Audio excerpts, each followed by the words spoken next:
Sir আপনি কাজ করতে যায়েন না, আপনি মরে যাবেন। আমার কিছুই হবে না, অভ্যাস হয়ে যাবে ইনশাল্লাহ। কিন্তু স্যার আমি আর আপনার কষ্ট সহ্য করতে পারতেছি না। দেখেন, আমি কষ্ট করে হালাল পথে চলতে পছন্দ করি।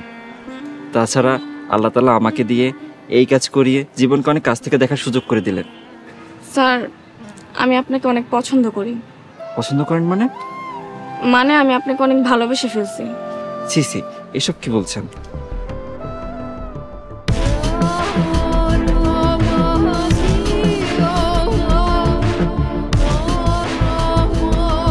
জি স্যার, আমি সত্যি সত্যি আপনার অনেক ভালোবেসে ফেলেছি।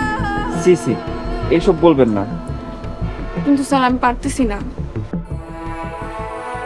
ঘটনাটা তো মেম্বার সাহেবকে কইতে হয়।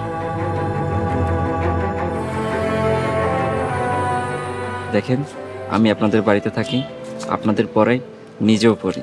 তাছাড়া এখানে আমি প্রেম করতে আসি নাই, আর আপনাকে আমি ছোট বোনের মতো দেখি। ঠিক আছে, এটা আপনার ইচ্ছা, কিন্তু আপনি আমাকে বাড়ি ছেড়ে চলে যান। আমি আর আপনার কষ্ট দেখতে পারতেছি না। আল্লাহ ভরসা, আল্লাহ সঠিক সিদ্ধান্ত দিবেন। আসি, আসসালামু আলাইকুম।